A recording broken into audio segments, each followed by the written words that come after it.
ថ្ងៃដែលពួកយើងជួបគ្នាជាពេលវេលាដែលព្រះរៀបចំឲ្យប្រៀបបីដូចជាអំណោយនៃក្តីស្រឡាញ់អូនសូមអរព្រះគុណ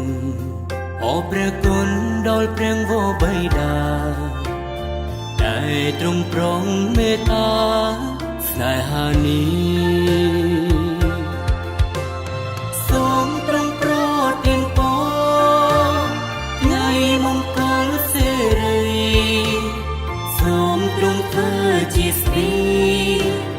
និងធ្វើជាសាក្សីពលពី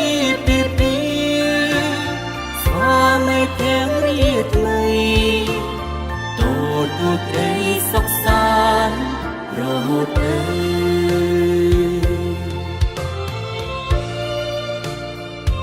ថ្ងៃដែលពួកយើងជួបគ្នា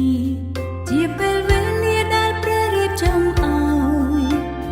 ប្រៀបបីដូចជាអំណោយនៃក្តីស្រឡាញ់អូនសូមអរព្រះគុណអរព្រះគុណដល់ព្រះវរបិតាដែលទ្រង់ប្រងមេត្តាស្នេហានេះសូមទ្រង់ប្រទានពរថ្ងៃមង្គលសិរីសូមទ្រង់ធ្វើជាស្ពាយនិងធ្វើជាសាក្សីពលពីស្វាមីទាំងរាថ្មីទូក្តីសុខសាន្តរហូត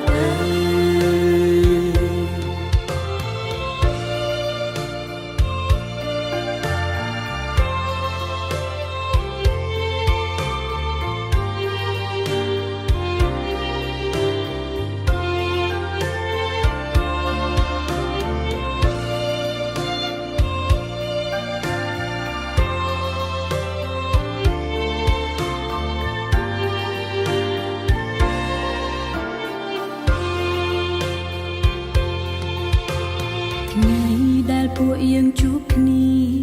ជាពេលវេលាដែលព្រះរៀបចំឲ្យប្រៀបបីដូចជាអំណោយនៃក្តីស្រឡាញ់អូនសូមអរព្រះគុណអរព្រះគុណដល់ព្រះវរបិតាដែលទ្រង់ប្រងមេត្តាស្នេហានេះសូមទ្រង់ប្រទានពរថ្ងៃមង្គលសិរីសូមទ្រង់ធ្វើជាស្ពាយនិងធ្វើជាសាក្សីពលពីស្វាមីទាំងរាថ្មីទូក្តីសុខសាន្តរហូតសូមទ្រង់ប្រ